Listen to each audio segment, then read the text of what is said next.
வணக்கம் students. So இன்றைக்கி நம்ம தேர்டு லெக்சரில் இருக்கோம். அன்பே கடவுள், லவ் இஸ் காட். ஓகே, இப்போ வந்து நம்ம ஃபஸ்ட்டு என்ன பார்த்தோம்? பூலியன் அல்ஜிப்ரா டெஃபினேஷன் பார்த்தோம். அப்புறம் என்ன பார்த்தோம்? ஐடென்டிட்டி லா, ஐடென்டிட்டி அடையாளம் மாறாமல் அவுட்புட்டில் அது வந்துடுவார், வெளில வந்துடுவார். அப்புறம் நல்லான்னு பார்த்தோம். நல்லானா அவர் காணாமல் போயிடுவார், வேற ஒருத்தர் தான், ஜீரோவோ ஒன்றோ தான் அவுட்புட்டில் வரும். ஸோ தேர்ட் ஒன் இன்னைக்கு பார்க்க வந்து தேர்ட் ஒன் என்னன்னு பார்த்தீங்கன்னா ஐடம்பொட்டன்ட் லா. ஓகேயா? ஓகே, சரி, என்னென்னு முதல்ல எழுதிடுவோம் லாவை, அப்புறமா நம்ம வந்து அதோட இது பார்க்கலாம். ஓகேயா? So A plus A equal to A dot A equal to ஏ.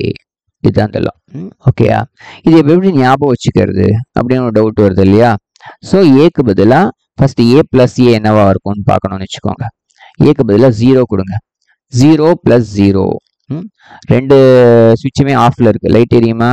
எரியாது. ஏக்கு பதிலாக 1 கொடுத்து பாருங்க. 1 + 1, ரெண்டு சுவிட்சுமே ஆன்ல இருக்கு, க்ளோஸ் பண்ணிட்டோம், லைட் எரியுமா? எரியும். ஓகேயா? ஸோ 0 + 0 பண்ணா 0, 1 + 1 பண்ணா 1. அப்படின்னா ஏ பிளஸ் பண்ணா என்ன வரும்? ஏ. ஓகே, இப்போ ஏ டாட் ஏ எடுக்கலாம். ஏ டாட் ஏ என்னன்னு தெரியல உங்களுக்கு. ஏக்கு பதிலாக 0 கொடுங்க. 0.0 அண்ட் ஆப்ரேஷன். அண்ட்ல 0 0 என்ன அர்த்தம்? 0. அப்புறம் ஏக்கு பதிலாக 1 கொடுங்க. 1.1 அண்ட் ஆப்ரேஷன்ல 1 1னா 1. ஓகே, ஸோ 0 0 ஆண்ட் பண்ணா 0, 1 1 ஆண்ட் பண்ணா 1. ஸோ ஏ டாட் ஏ பண்ணா ஏ. தான் பாயிண்ட். ஓகேயா? ஸோ பாருங்களேன், 2 ஏ கொடுக்குறோம், அவுட்புட்ல ஒரு ஏ வருது. இங்கே இன்புட்ல 2 ஏ கொடுக்குறோம், அவுட்புட்ல ஒரு ஏ தான் வருது. ஸோ அங்கே ப்ளஸ் இருந்தாலும் சரி, டாட் இருந்தாலும் சரி, ஏங்கிற ஆளை 2 டைம் ஆட் பண்ணோம்னா ஏ வரும். ஏங்கிற ஆளை ஒரு டாட் பண்ணாலும் இப்போ 3 டைம் பண்ணணும்னு வச்சுக்கோங்க. ஏ + ஏ என்ன வரும்னு பார்க்குறேங்க. அப்பவும் ஏ தான் வரும். ஏ டாட் ஏ என்ன வரும்? அப்படி பண்ணாலும் ஏ தான் வரும். ஸோ இந்த ஹெட்டிங் டெஃபினேஷன் ஐடம்பொட்டன்ட்னு இருக்கு இல்லையா? ஐடம்னா சேம்னு எடுத்துக்கோங்க, பொட்டன்ட்னா பவர்னு அர்த்தம். Same power. ஸோ நான் வந்து பல டைம் ஆட் பண்ணாலும் வேல்யூ மாறுமா? மாறாது, அதே பவரில் தான் இருக்கும். ஒருத்தர் எவ்வளோ 10 டைம் அவர் ஆட் பண்ணாலும் அவர் தான் அவுட்புட்லேயே வெளில வருவார். ஸோ பவர் வந்து மாற போகிறது இல்லை. எவ்வளோ டைம் ரெப்படிட்டிவாக ஆட் பண்ணாலும் பவர் வந்து உங்களுக்கு மாறாது. இப்போ நீங்கள் வந்து இதோட சரியா புரியலன்னு சொல்லிட்டு நீங்கள் ChatGPTல ஐடம்பொட்டன்ட் லா அப்படின்னு சர்ச் பண்ணி பாருங்க. அதில் இந்த மாதிரி ஒரு ஆன்சர் வரும்.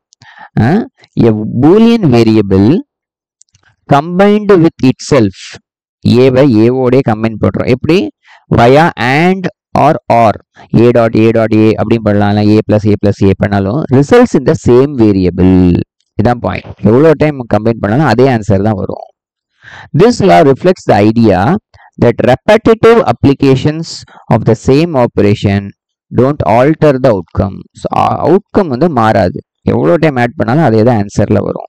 இதெல்லாம் எதுக்கு படிக்கிறோம்னா சிம்பிளிஃபிகேஷன் ஒன்று படிப்போம். சிம்பிளிஃபை த எக்ஸ்பிரஷன்லாம் சொல்லுவாங்க. அப்போ இந்த லாஸ் எல்லாம் அப்ளை பண்ணி சிம்பிளிஃபை பண்ணலாம். அதெல்லாம் நம்மளுக்கு சிலபஸ்ல இல்லை இப்போ, ஆனால் தெரிஞ்சுக்கோங்க. ஓகேயா? சிம்பிளிஃபை பண்ணுறதுக்கு இந்த லாஸ்லாம் நம்ம யூஸ் பண்ணலாம். ஓகேயா? ஸோ மீதி நம்ம நெக்ஸ்ட் கிளாஸ்ல பார்க்கலாம். பை.